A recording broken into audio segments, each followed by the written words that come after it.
The road uphill meanders, slowing you down and forcing you to pay close attention not only to the shadows of the trees, but also to the tight, rocky passages.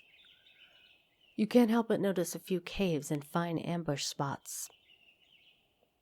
I keep an eye out for any sign of life. See a river. Gonna wash myself. Journal updated. The ruined village. Standing in front of the gate, you hear no voices, no tools at work, no steps. Dozens of birds live among the collapsed roofs. Their fluttering, singing, and squawking is free of worries. If you want to travel any further, you need to ride around the palisade. Searching the ruins may take a lot of time. The broken gate in the north will lead you to the village. The sound of the gentle river reaches you from the east, where you see a saggy fence surrounding an overgrown pasture. Behind the burnt building in the east, you see an oddly barren field. Let's check out the burnt building. The broken logs and planks are charred, while the wooden walls are rotten and covered in moss. You see no ashes or dust, proving that the fire happened long ago. The smell is awful, and there are no reasons to stay for long. You see no furniture, just some broken shelves. It was just a storage room. The valuable odds and ends were already taken by the scavengers. Okay, I take a closer look at the gate. The palisade is in good shape, and the gate wasn't even touched by the fire. It was torn away, possibly thrown. The used force must have been huge, but you'd expect that it would push the entrance into the village, not away from it. You don't see the marks of a dragon bite. A troll could toss such planks, but after so many years, you see no paw prints. A mage? You can't really tell. I move forward. Where do you want to go? I explore the southwest part of the village, inspect the fields in the southwest, inspect the pasture. I am curious about the barren fields, actually.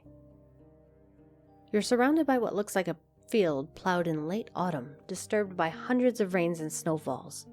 There's a few clumps of grass and weed, but a place like this one, abandoned for years, should already have turned itself into a green lay. I don't know that word. I have to look it up. Hold on. Lee. It says Lee. Lee, an open area of grassy or arable land. Okay. Lee, it's pronounced Lee. Got it.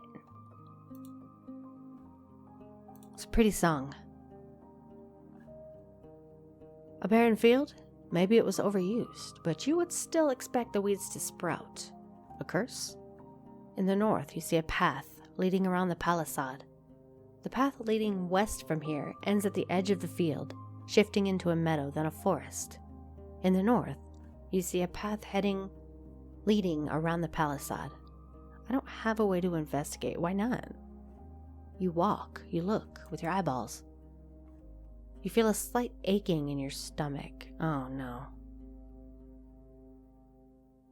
You need to throw up, my guy. Somebody poisoned you. You drank the damn ale. What is wrong with you?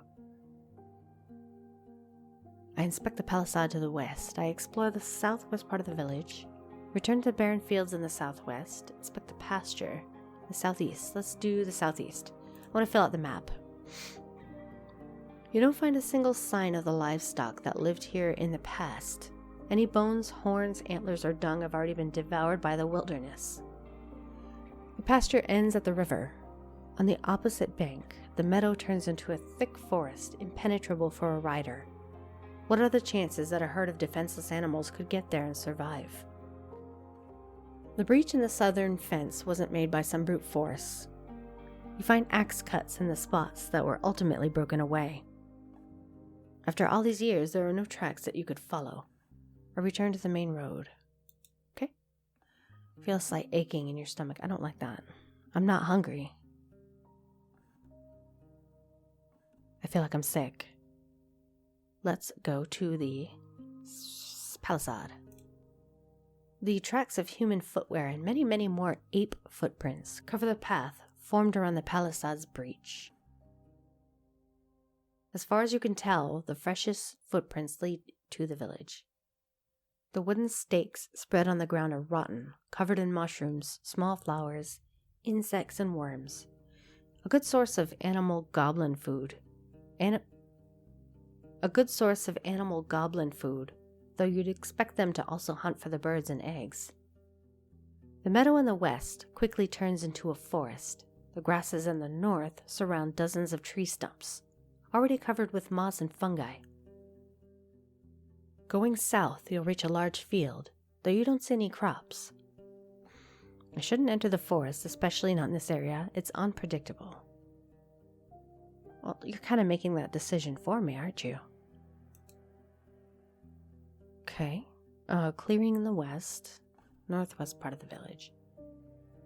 Main square, southwest part of the village. Let's check.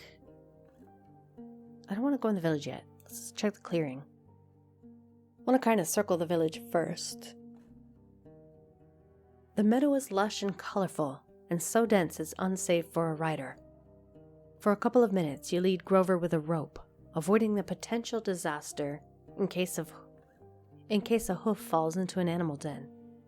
Being forced to travel around the palisade every time you get here is going to be a pain. Hint, hint, go inside. Most of the tree trunks look similar and have a comparable size. They were most likely planted with the sole purpose of being cut down and used by the locals. Though cutting so many trees at once, that alone could provoke the wrath of the herds. Such a process should be spread across a couple of seasons, and you can't be sure that was the case. In the west and north, the clearing turns into a wild forest. In the east, you see a road leading north. I leave the clearing. Let's check. Where's the east? I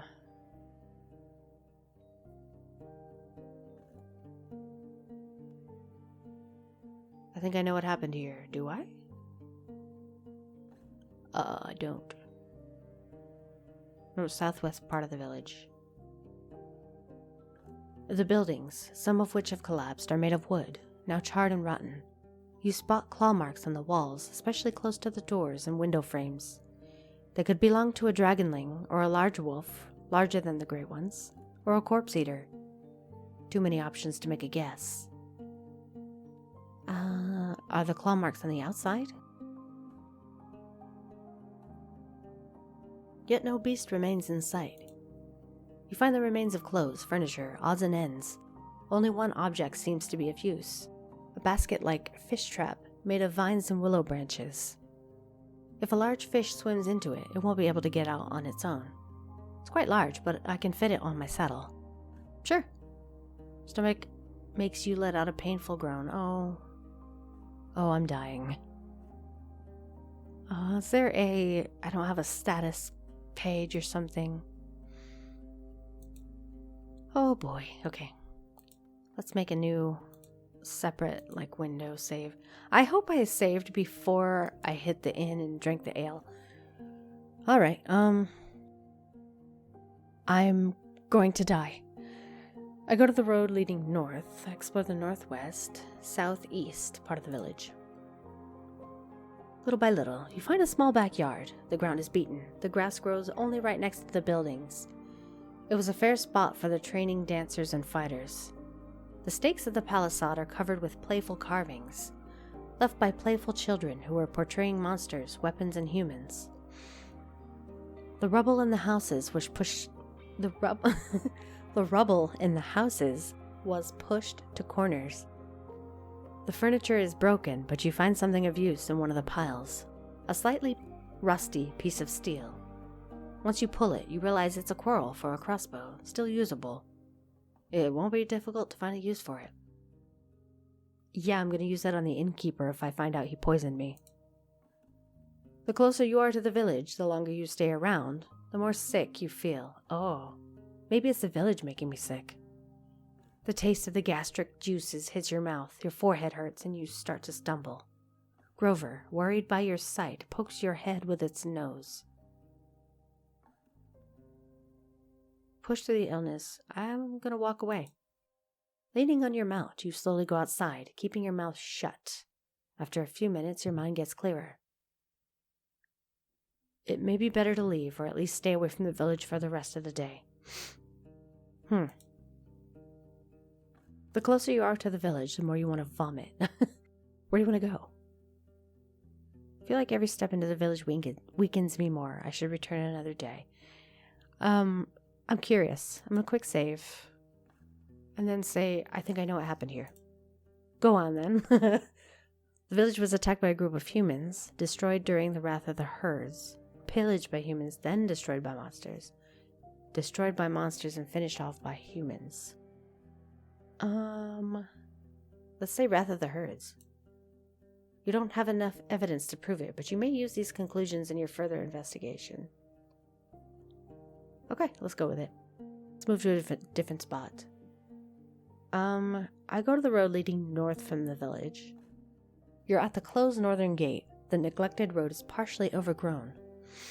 You hear a river in the east, separated by a lush meadow filled with crickets and rodents. I take a look at the gate. Pushed or pulled, it doesn't move an inch. Something has spread dirt and rocks both underneath it and around it, seemingly to keep the planks stuck in the ground. Okay.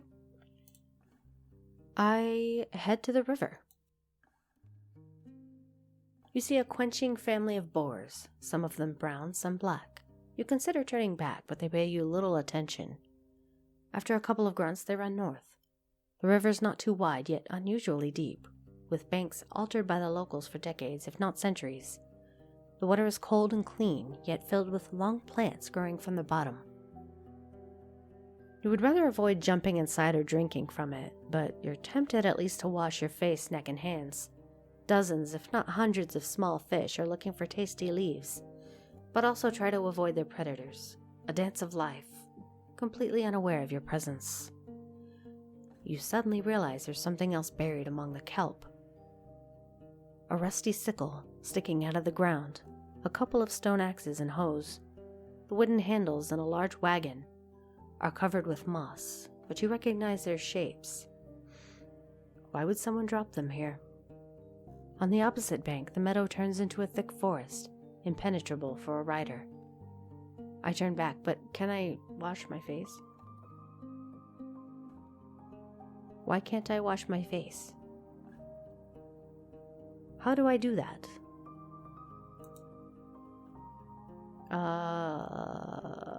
It doesn't give me the option. I'll spend some time setting up a fish trap at the bank, return to the road leading north from the village. Let's do this. You place the basket on the ground, then grab a bowl and start digging, looking for a few larger worms. You bait the stick and push it inside the basket, locking it between the sides, then cover the entrance with a lid. Tying it together takes you a few good moments, but will be easier later on. You attach the entire trap to a bush and push it into the stream, far enough that it sinks entirely. Who knows how long it'll take before something large enough swims inside. Still, it would be better to not wait for too long, otherwise the prey may die of hunger. I step away. I can inspect the fish trap tomorrow or later. Okay.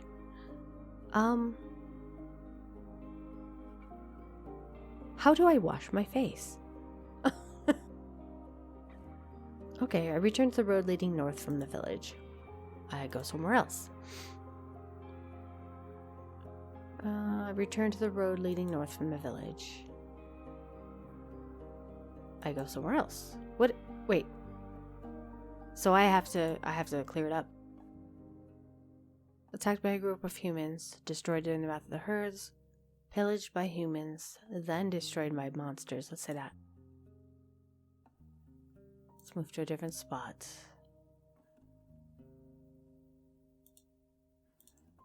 I think I know what happened here. How do I leave? I have to travel, huh? Okay, I get it. Once prosperous village, now abandoned, full of debris. You're currently here. Okay. I thought I was stuck. Let's go west. 7:45 before dusk. That sounds like a swamp. You enter the wetlands with their many streams, ponds, and fish. Large birds run and fly between the gray, sparse trees that are covered with moss, mushrooms, and critters. For a human, it may be an unwelcoming and harsh realm, but the overwhelming swarms of insects prove that it's a realm full of life.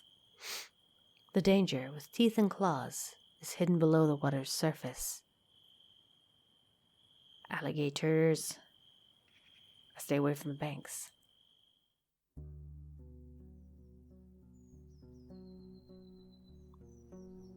This game has really pretty music. It's very chill. This plant shouldn't be alive, not without leaves. It doesn't resemble the other trees of the wetlands, it's something else. You get off your horse and prepare your axe. The water is filled with dirt and dead plants, and it smells like an old corpse. The roots are spreading far, breaking through the water's surface. You don't see any saurians in the grasses or on the shore. You approach the table-like altar made of 3 limestone slabs. Were these rocks originally as formless as they are now? Or was there a point in time centuries ago when they were precisely shaped and decorated by masters of artistry? There's no way to tell. Grover is peacefully observing the dark grass and slapping flies with his tail. Whatever it is that you feel in the air, it's clear that your companion's eyes see this place through very different eyes. I smile and scratch the bottom of its neck. Go ahead, I'll look around for just a moment. You don't see any creatures nor humans. It looks like you're safe. I look into the water. You step cautiously, without knowing how deep it gets. You have to consider that a saurian could be camouflaged in the mud, waiting for a victim to get near. Since you don't plan to kneel down and drink, you're hoping to dodge the potential strike. Once you get closer, you start breathing again. While the water is dirty, it's also shallow. You see the vegetation, swimming insects, and even small fish. All of them stay away from the tree roots, which look like a spider web covering the bottom of the pond.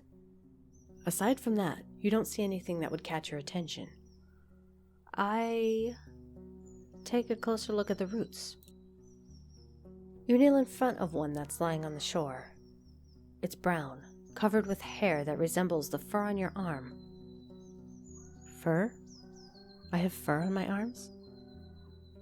Oh, you mean just like arm hair? It's a little misleading. When you touch it, it's moist, soft, and warmer than you'd expect. I do something with it. What do I do with it? Oh, what do you try to do? Example. Kick. Poke. The root is moist, soft, and weirdly warm. I do something else. Chop. I don't want to attack it yet. I approach the altar. There's clumped dirt in the uneven nicks, fused by years of winds and rains. The bottom surface of the table is dusty, but you don't find any spiderwebs or mold, even though it's a perfect spot for them. The tree roots cling to the altar in many spots. They're firmly attached. You struggle to move them by even an inch. The cream-colored limestone is cold and smooth. I try to make an offering. What is your sacrifice? Food. Oh my god, I had a terrible thought. Grover. I'm just kidding. I would never do that. I love you, Grover. What is my sacrifice? Let's say food. That's fine. You place any type of food you can find in your sacks or on the nearby plants. Hopefully I didn't just give up all of my food, but none of them seem to make any difference. I try something else. Tree's perfectly still hasn't changed. I make an offering. Blood. How much? Just a couple drops from the tip of my finger. I make a slight cut on the palm of my hand. It will only hurt a little. I make a deep cut. I can't offer any more in my current state. Just a couple drops. You jab a finger with your knife. The blood flows slowly, and you pay close attention to the moment when it falls on the altar's surface. Each drop splashes in all directions and disappears. You see no trace of them. I make a slight cut on the palm of my hand. It will only hurt a little. Oh, something changed. I wasn't looking at the picture, but I saw it out of the corner of my eye. Your blood spills on the altar and sinks into it before it gets to the edge. The tree has accepted your offering with the sound of moving, stretching branches. You try to ignore the pain and prepare water and bandages to take care of the wound. Okay. I try something else. I walk away. I take a closer look at the roots. I do something with it. I kiss it.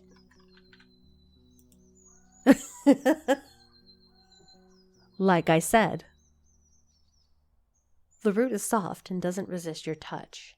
Its smell is not far off from the stench of water from which it sticks out. You feel its warmth, or maybe it's just a trick of your imagination.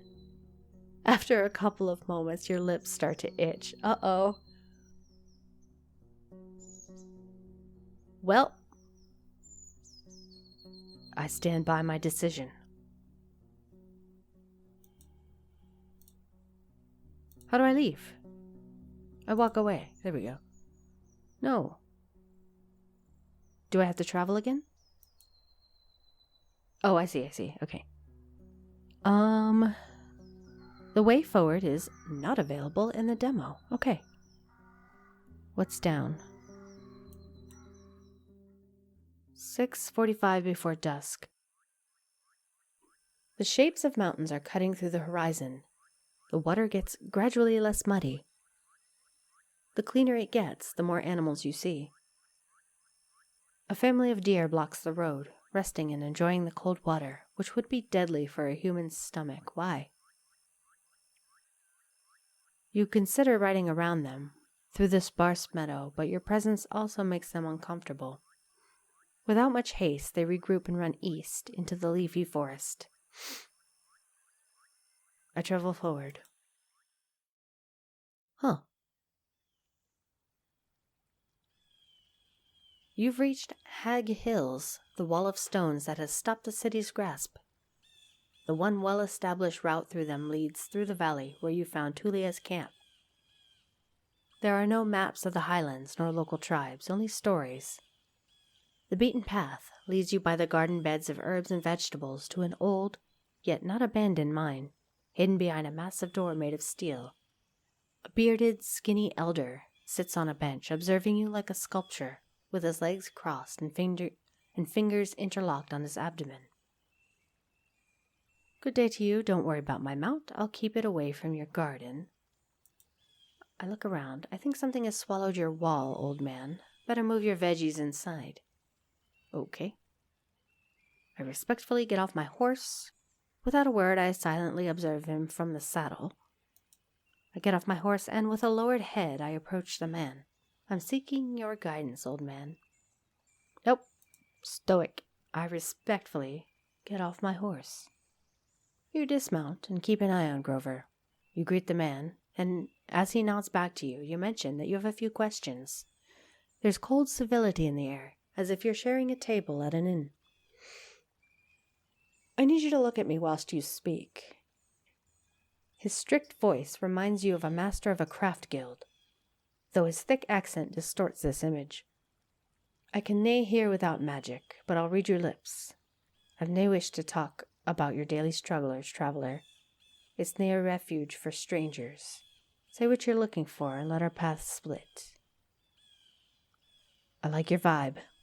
He doesn't yell, but his voice is not used to being opposed. His face is wrinkled, but he sits straight, with beard and hair still carrying glimpses of fair blonde. He's tanned like a worker, and his eyes are blue and piercing, as if they belong to an infant.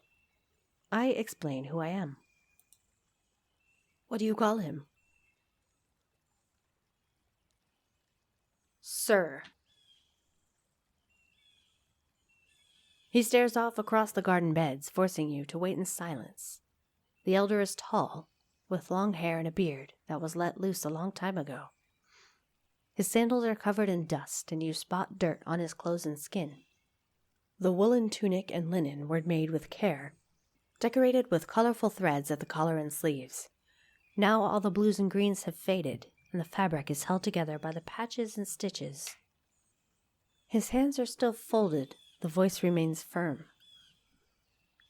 You do nae know our customs. Your name, your trade, your calling mean nothing to the forest.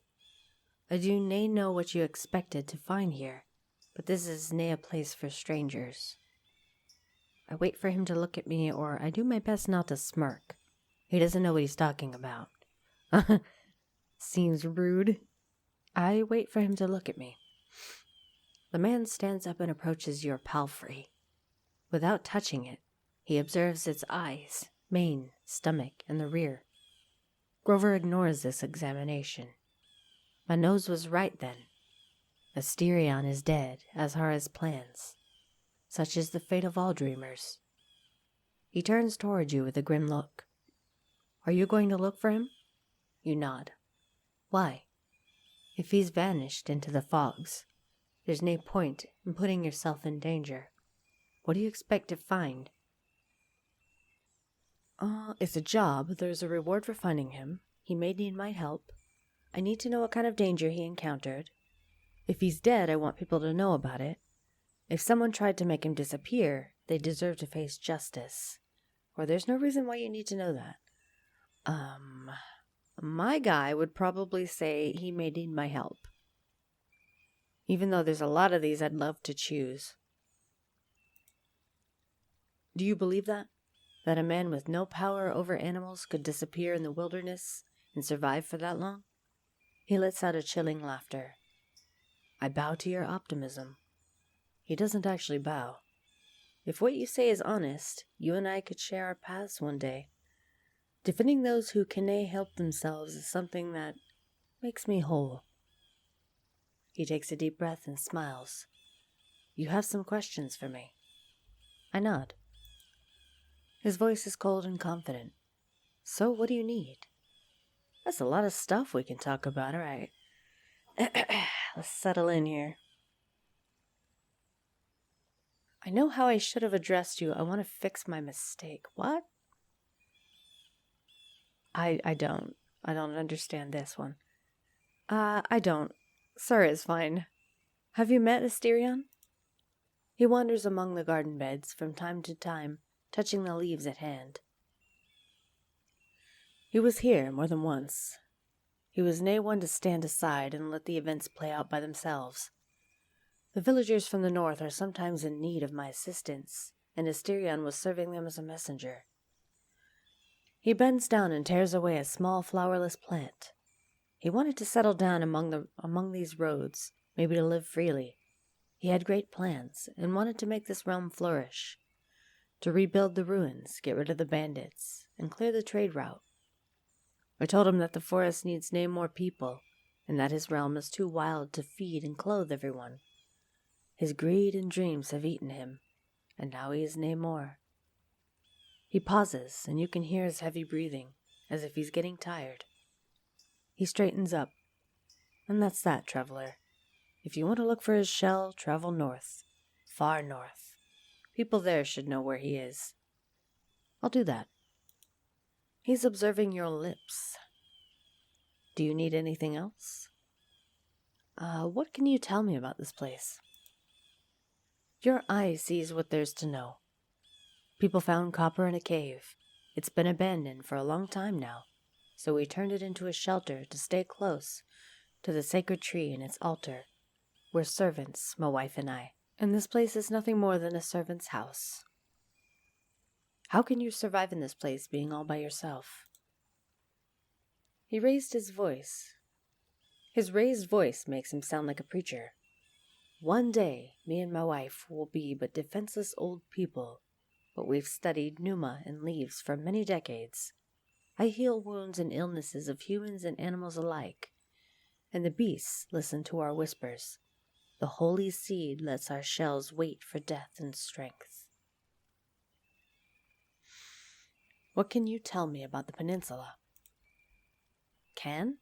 I've lived here for almost a century, traveled both by the paths and through the wilderness. His voice becomes stronger and makes you think of a bard. But I will nae be your guide or a teacher, and if there's anything I can wish for, 'tis that you will stay away from the woods. The creatures get angrier the more we take from them. They do nae listen to our warnings, and one day they'll bury us under a storm of claws and fangs.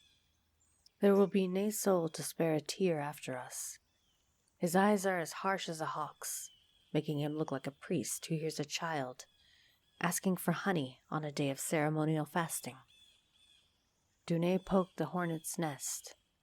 Do nae ride east, and never use the path that runs through the heart of this land. This road was meant to save time, but brings only death. Be a servant, nae an overseer. Do nae try to bend this place to your will. He points at you and wags his finger after every word. Your will, anyone's will, is the key to danger, nae salvation. Let's see, I thank him. These instructions are in line with my own thoughts. I'm not going to be anyone's puppet, or I need to take some risks to achieve my goals. I do need to take some risks to achieve my goals, but I'm going to thank him. He doesn't need to know that. Do you need anything else? I've heard about some bandits. Were they bothering you? He strokes his beard, but then nervously grasps it. There are souls who steal from White Marshes, a village in the north. They would nae dare show up here, but those brigands are brutes, simpletons. Eva, their Eva. Maybe that means even. Eva, their leader, Glaucia, listens only to force and will humiliate for the enjoyment of her band. She can nae be afraid of some lost Roadwarden. He lets go of his beard and lowers his head. She's drifted so far away from her old self. A kind, bright girl from Gale Rocks, loved by her parents. But now, do nae cross her, or she'll find you. I have some other questions. Go ahead. Can you tell me anything about the altar near the crossroads in the north? That I would love to know about. He smiles. 'Tis the tree that you should pay attention to, the true gift from the forest. It answers to our offerings and rewards us with its magnificent fruits. They heal both shell and soul, and make anyone who eats them stronger than they ever were. We gather around this altar whenever the winter ends, and whilst it requires a painful sacrifice from all of us, it prepares one's soul for the future like nothing else could. I want to know what has happened to the village in the east. And I'm nae willing to tell you that. He raises his chin, his beard shakes. This shameful tale ought to be kept in the past, for the sake of the living. He's not willing to speak with me about the ruined village. It's probably because I'm dirty. Can you tell me anything about the lesser-known parts of this realm? What for? There's no reason for anyone to leave the safe paths. Bro, not willing to tell me about the peninsula yet. Okay. What can you tell me about the druids? He gently strokes his beard. I will nae share our paths with strangers. We are of N for the people of Howler's Dell, and for the lands around it. Doesn't trust me enough to tell me about the druids. I'm looking for a job, or can I enter the cavern? I need a place to rest. I don't know if I'm really looking for a job. I got stuff to do. He looks at the garden beds. We have everything we need. Good, because I don't really have time. Can I enter the cavern? I need a place to rest. Why would I allow a stranger to do such a thing? I see. I know how I should have addressed you. I want to fix my mistake. What do I call him? What did I call him before, sir? I don't know. Maybe he's a Styrian.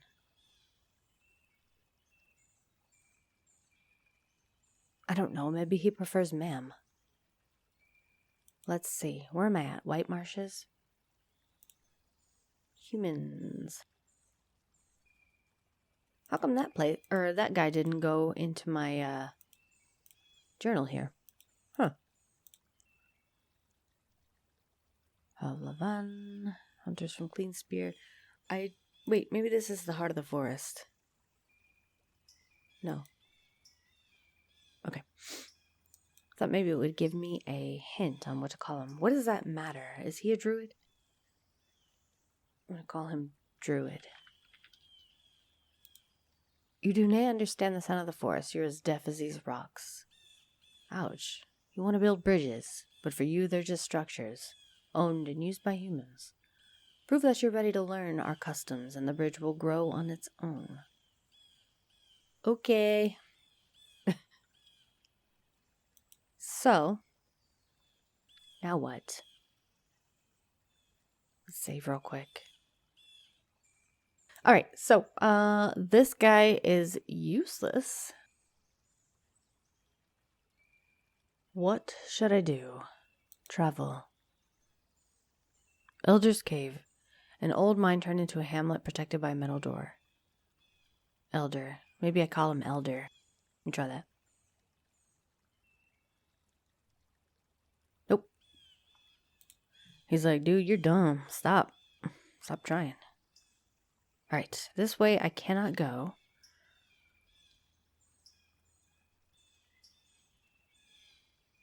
I need to wash.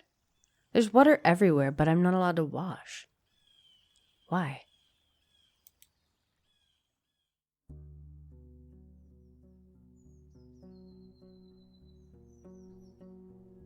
Reach across rows. You think you see a moving root, but as you observe it, it lies still. I take a closer look at the roots. I do something with it. What did I do before? I kissed it. I don't want to kick it. It seems important. Let's talk to it. Either you can't do that or I don't understand you. I see. Let's hug it. I mean, it's really dirty and disgusting. So what? The root is soft and doesn't resist your touch. You hold it tightly, even though its smell is not far off from the stench of water from which it sticks out. While your gambeson keeps it away, you can still feel its warmth. Or maybe it's just a trick of your imagination. After a couple moments, it doesn't look like it's trying to hurt you, but you feel a pulse of sorts. Weird. Listen. Either you can't do that or I don't understand you. Alright. I don't want to cut myself again. I want to wash myself. I really do. People don't like me. They don't trust me right now. Where else can I go? The ruins? I can't explore that anymore. Here's the inn. Tulia's camp. Let's go. Let's go here. I'm gonna watch the time though. 3 hours before dusk. A loud roar comes from the north. Your palfrey stops and observes the forest, but since nothing seems to approach, it snorts and moves ahead. The signpost seems untouched. No point in staying here. We're, just not gonna talk about the roar. Just gonna gloss over it. Okay. Got it. Let's go this way. The curvy road east is overgrown. Grover trots when it has a chance, but more often it walks, forced to jump over larger branches, blocking the path. The nearby lake is surrounded by thirsty wildlife. I observe the dark forest, ready to react if something jumps at me. Ooh, that's neat. A couple of stone slabs were turned into a hut-like shape. One of the ancient chapels raised by the priests of the United Church in the days of few soldiers and even fewer shelters. The dolmens proved to be especially durable, though the conditions they offered were harsh. The modern inns are superior in every way, but a desperate traveler has to use every opportunity to keep monsters away. It's getting late, better look for a safe place to rest. Okay. Still, the entrance is barely wide enough to let you walk inside. It was meant to keep larger beasts away, which includes your palfrey. You can't spend the night here. You dismount and look around. Approach the hourglass carved into stone or enter the chapel. I want to see this, actually. It's the most common religious sign of the city folk, adapted by the United Church, Orders of Truth, and the majority of fellowships. It's used in temples and during the funeral rites, but also to decorate codices or jewelry. Codices. The winged hourglass portrays the ephemerality of life and the rigidity of time. When it's possible, they are made of steel, signifying the strength of humankind's determination and innovation. I'm not a pious soul. As I'm standing in front of the hourglass, I feel nothing. Alright, we are going to play it safe. Grover is observing the area. Go back to the chapel. The beams of light get through the gaps between the rocks, but you hardly see anything. A torch would fill the place with smoke, but a candle will suffice. You wonder how many travelers were sitting on the cold stone, nervously observing the entrance and fighting with their heavy eyelids. I look around. What are you looking for or paying attention to? Example, door. Well, let's say door. Hint, hint. There are no doors in the walls, and considering the size of this dolmen, it looks like it only has one chamber.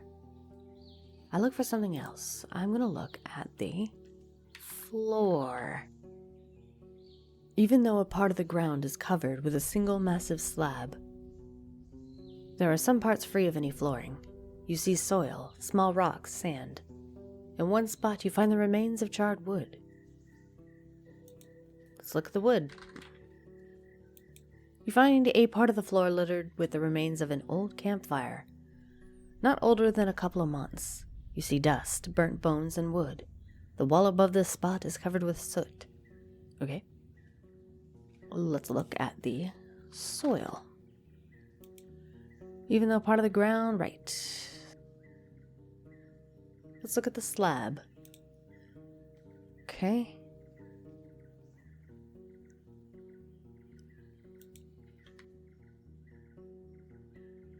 Campfire? Let's look at the soot. You notice sticky soot on the walls. Parts of it cover black marks and pictures, possibly letters. So let's look at the pictures. Large part of the wall is covered with engravings. It's difficult to figure out what they are meant to portray, but one picture is obvious to you. A long arrow pointing down. Parts of the writing, as well as the nearby wall, is covered with soot. Arrow. Large part of the wall is covered with engravings, okay. Can I say look down? You try to stomp in a couple of spots and you don't hear any direct response. If there's anything below this chapel, it must be under a thick layer of soil and rocks. Alright.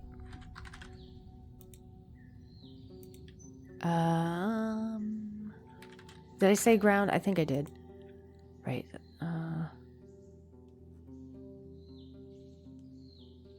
Okay. I go outside. I want to play it safe and go back to the inn while I'm still pretty close. I don't want to get caught out at night. The guard ignores your arrival. As you ride in, the other hunters training with spears and staffs in the courtyard. At this hour, the armorer's workshop is closed. I go to the well. Can I wash? The recently renovated wooden roof covers the well from rains and birds. Okay, how do I wash? Oh my gosh. Let me do a big boy save. We can start saving here. Alright, I go back to the inn. Sitting beneath an open window, 3 guards are arguing about something, but then ease the tension with friendly banter. The innkeeper is dusting the counter and shelves with a cloth. Something bothers you? No, I want to wash my body. I'm gross.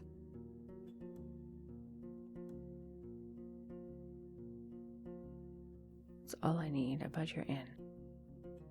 Oh, I have to click rest. Oh, I'm like, there's no option to sleep or anything. Let's rest. Sleeping on a bench, your blanket won't be much of a bed. The staff will keep opening the nearby door, walking around, or talking with one another. Sleeping here will be rather uncomfortable. Sleeping in a room, a comfy bed with a clean blanket, in an isolated chamber. You'll also get a large breakfast, a wash tub with water and soap, and some cloves to wash your teeth. Yes, please. Boop. Cool. You hear a thunderous roar. You rise to your feet and rub the sleep from your eyes. From our eyes? The doors are opening. People are shouting orders and words of warning. As you open the window, you see what's behind the commotion. Something is on the other side of the wall, trying to get through, and the guards are fighting it off with their torches, spears, and crossbows. Thanks to their light, you see the large furry paws placed on top of the wall walk. As far as you can tell, the beast is but a single leap away from getting inside. I need to help them, or it's not their first night. They know what they're doing. I need to help them.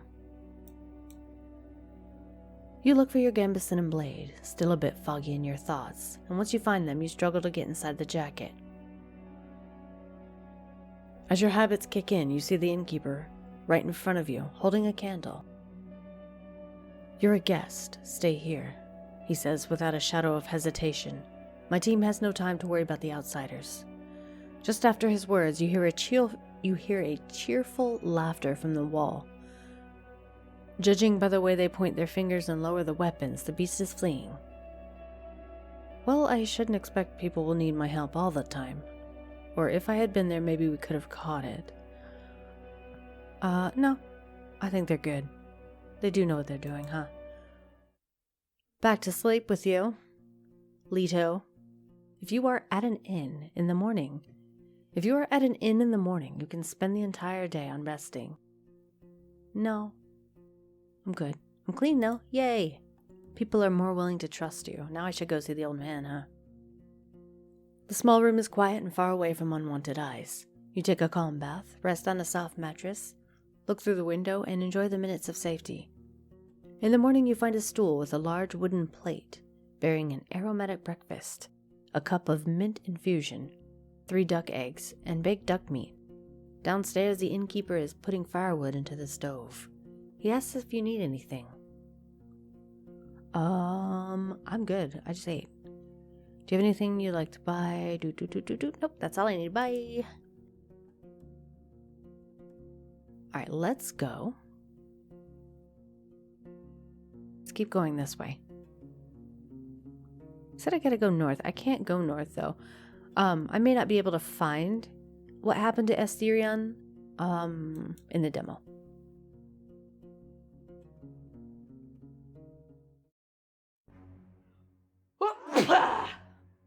Sorry. Sounds epic. The neglected path barely finds any space among all the hills, trees, and streams. There's a deer on the ground, lying in a red puddle, surrounded by a small pack of creatures which quickly notice your presence. There's about 8 of them. Whoa! With thick furs in shades of brown, gray, and black. And hairless faces with small eyes and large mouths, currently stained by the blood of their prey. Some of them move on all 4s, while others comfortably stand on 2 feet. They are 2 to 3 heads shorter than you, but it's your mount which truly towers over them, and you see how a couple of the beasts take a few steps back, grunting and glancing at one another. The one with the gray fur shouts, and the others move. The one with the gray fur shouts, and the others move toward the rocks and sticks which are piled on the road. They hold them awkwardly, and some struggle to maintain a straight posture, leaning on their new weapons for support. Then almost all of them spread to your left and right, loudly blending with the shrubs. Only 2 of the apes are standing still. Let's save. Big boy save. 'Cause I'm a fight. I grab my axe and hold the reins tightly. Grover tries to turn around, but loyally follows your directions. Let's see. Force, use violence or direct threat. I charge at the goblins in the middle of the road. I scream at the pack, shaking my weapon. I try to scare them away. I may still have time to load my crossbow. I throw them some food. I look behind me just to be sure they're not already there. I make a few threatening swings, focusing my attention on the beasts that entered the forest. Dismount and prepare for combat. I think they're gonna chicken out and run. So let's charge. Your mount speeds up, though it doesn't have enough space to enter a gallop. You prepare your weapon, but while you may have hundreds of hours of training behind you, hardly any of them happened in the saddle. You do your best to focus. Well, that would have been good information to have before charging into battle. The younger goblin attempts to stop your horse, but the strike it receives sends it into the nearby bush, screaming in pain. The gray one, however, manages to grab your boot, and is now trying to keep up with your speed, making one long leap after another. The first strong swing of your axe wasn't able to reach the target. A spear would do better in this scenario. Aim for the head, kick it out, ride faster.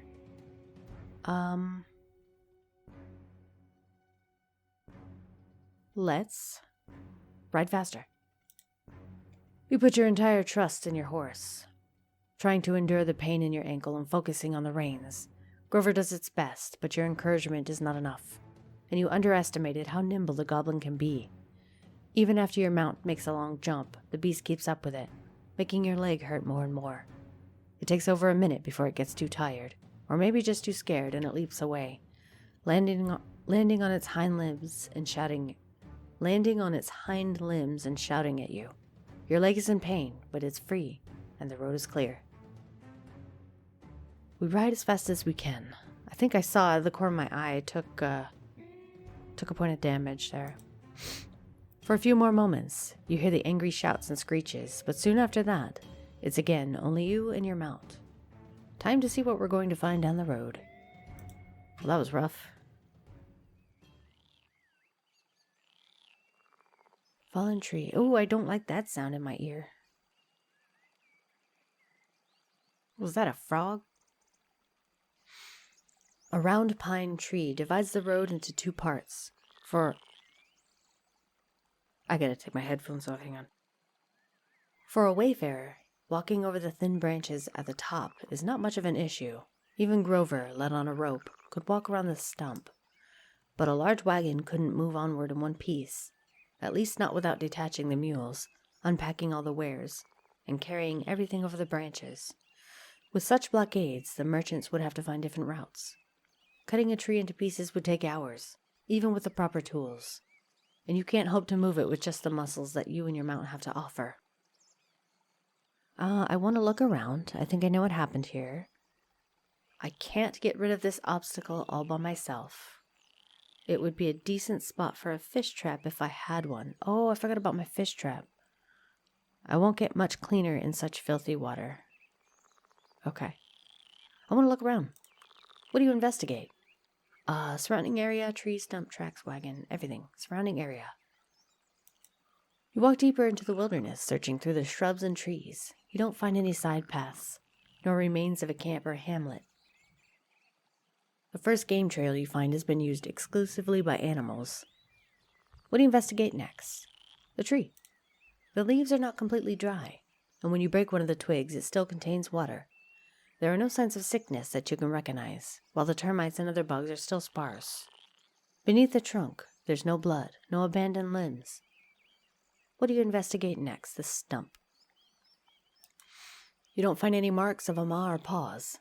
The top is hip high and unnaturally smooth. You could comfortably sit down on it. The tracks. In the trampled grass, you find two sets of tracks to follow.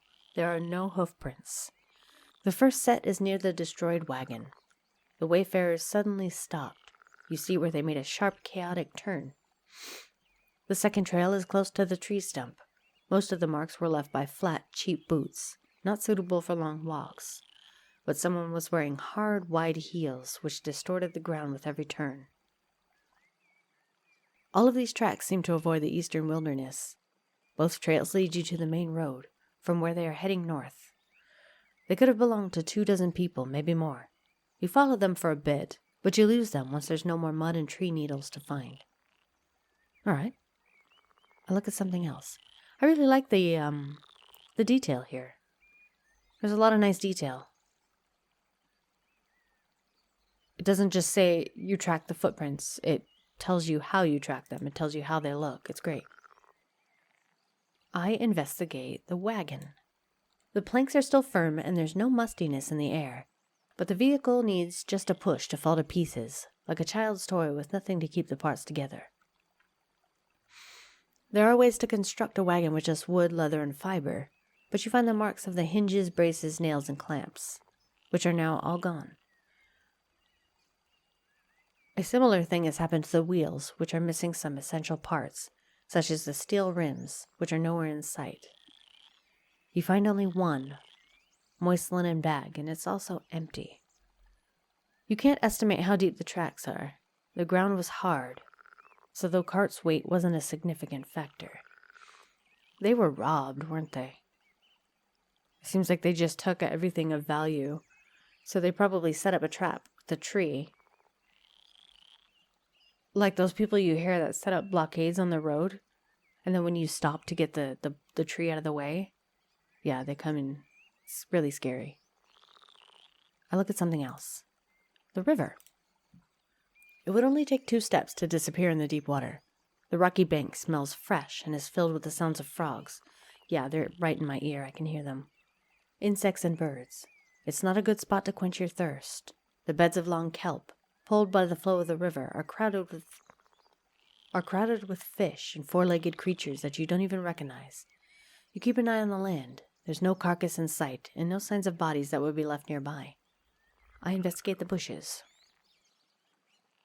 There are no berries left. You found an arrow. What kind of an arrow? Like a drawn arrow? Or the arrow you shoot out of a bow?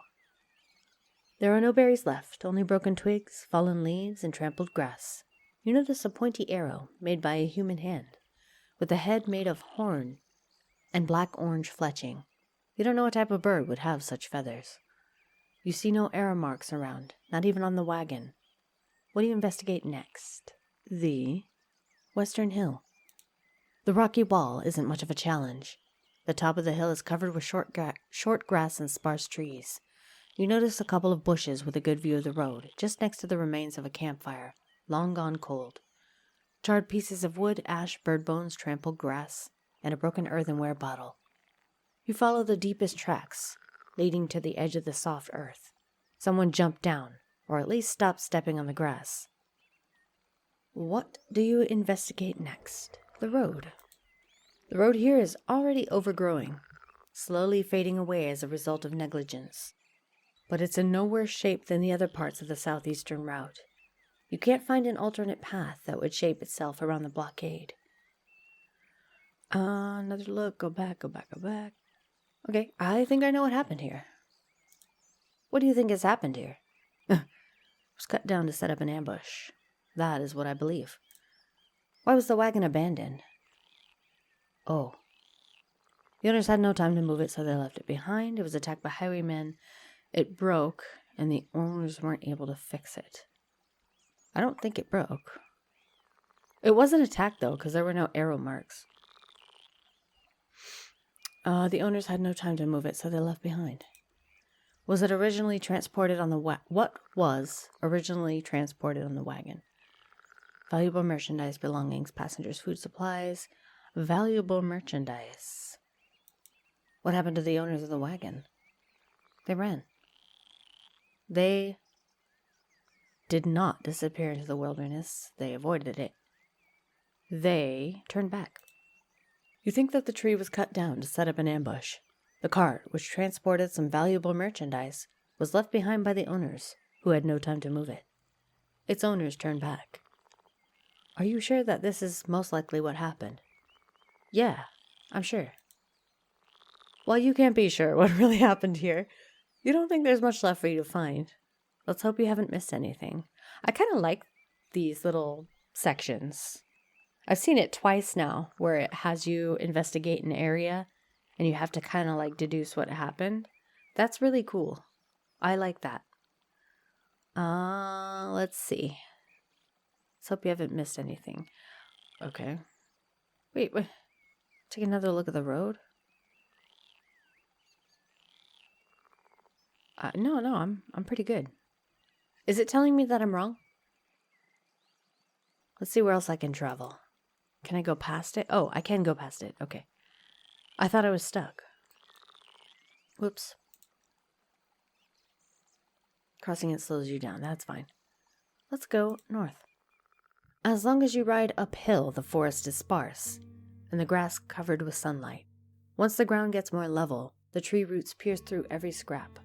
The neglected road is coated with branches, acorns, leaves, and chestnuts, and some seedlings have already broken through the pitted surface of the road. If left undisturbed for another year or two, the forest will reclaim this place. Finally, you ride upward again. The plants are getting smaller, the road more rocky. I sigh with relief.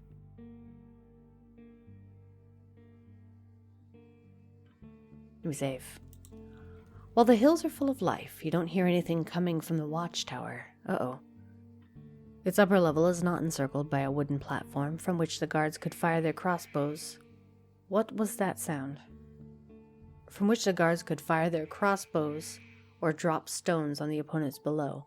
So this place was not meant to be used in combat, but rather as a shelter from claws and fangs.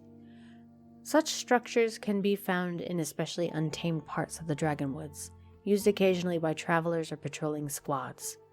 Since the end of the war, the provincial cities can't find enough people and dragon bones to keep them in good shape. You see no footsteps, no lights, no fresh trash or a latrine. The only movement you notice belongs to the birds, cleaning their feathers on top of the tower, and to the branches moved by a fierce cold wind. Approach the entrance, look at the signpost, walk to the gate. Maybe there's something interesting among the spruce trees. Examine the campfire spot at the fence.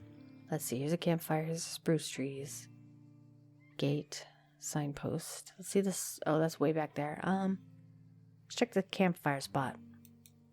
See a shattered bowl, the remains of a meal from many years ago. However, the firewood and lonely stool are not too old. You don't doubt that the watchtower seems less threatening to the wayfarers than the wilderness around it, even when it's locked. Okay, I may use this campfire spot in the future if I have any raw meat with me. Maybe there's something. Let's walk to the gate. I walk to the gate. Setting up a firm wall in place like this is a bit unusual. It goes on for no more than 40 feet, until it connects with a natural rock face.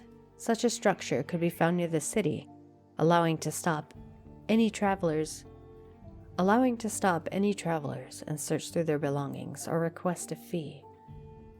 Oh, I see. But in the middle of nowhere, deers and other animals, used to running here with no hindrance, must have been more than annoyed. A risky investment. You touch the gate, which is made of a high-quality wood, previously soaked in oil, now mostly wiped off, that was protecting it from rain. It was left open, and you don't see any wooden bar that would be used to lock it. You try to move the cold planks, buried in a dried-out mud, but with no luck. It would require some wearisome digging. Okay. I take a look at the signpost. The planks and letters are damaged by decades of rains, frosts, borers, and claws. You scratch down some of the moss. There are 3 planks on the signpost, each one pointing in a different direction. The letters don't tell you anything. There are 3 planks on the signpost, each one pointing in a different direction. You already said that. The one on the top points both south and north, but there are no pictures that would tell you anything more than that. The plank beneath it points east, and there's a word written in blue paint. The arrow here looks more like a magic wand. The bottom plank has a picture of a tall tower surrounded by little houses and points west. The wood is covered in red paint, suggesting danger. Okay, maybe there's something interesting among the spruce trees. That is a loud bird. It must be a human-made copse. Only the smallest of the spruces are out of order, born of wild seeds. The largest trees are as tall as the tower itself, which surely doesn't help those who were meant to observe their surroundings. There are also some stumps, most of which used to belong to young saplings. It's possible that the purpose of these trees was to be sold to carpenters and coopers, but they were left alone many years ago. I approach the entrance. You take a look at Grover. What's up, Grover? If necessary, it could bow its head and walk inside. This place should be a decent shelter for both of you. The planks are strong, heavy, well protected from rain and wind. And when you knock, they seem to be thick. While the door shakes at your push, it won't open. Defensive structures usually have a locking bar on the inner side, but you also see a large keyhole. You walk around the tower, making sure there are no open windows or other entrances. It doesn't look like you can get in without destroying the door, and doing so is going to make a potential entryway for the wild creatures. I look through the keyhole. I don't have a key and I'm too weak to destroy the door. Oh yeah, I gotta watch my life there. Let's look through the keyhole. You kneel down and take a peek. There's nothing in the hole, but the room is dark, with tiny bits of light passing through the crevices of the windows. You see the shapes of wooden furniture, like tables, casks, and a ladder, but the only movement you notice belongs to the dust dancing in the sunbeams. Okie doke. Return to the crossroads. I think we're done. Do I have anything I can heal myself with? Grover. I like his little face. Cute. Travel sets. Do I have... bar of soap? No. I need... How do I heal? I don't even know. I'm gonna save though. I'm a compulsive quick saver, by the way. Let's go away. Because there's nothing else I can do. Most quests require a further journey to be completed, but you've already explored every area that's a part of this demo. Oh no! Thank you for your support. You're welcome. That's it? That's a bummer. So I can't actually complete any of the main quests here. Well, that was a lot of fun. Bummer. I was all into it. Okay, so I'm gonna leave this one there. I sense that there's not much else that I can do. But I absolutely love this. This is so much fun. This reminds me of a lot of the type of games I used to play when I was younger. Yeah, it's really cool. I like this whole surge of retro type games with the pixel art and everything. It's great. So this is a game that's supposed to come out sometime this year. I don't think they gave a quarter, so I guess it could be anytime this year. But I will definitely be watching out for it. I'm going to snag this one as soon as it releases. Because this is a lot of fun. This is, it's unique. And I love that. But yeah, I hope you guys enjoyed this as much as I did. Let me know what you think of Roadwarden in the comments. I'd love to hear what you guys think of games like this. Well, that's it for Roadwarden. Thank you all so much for watching, and I will see you next time. Bye-bye.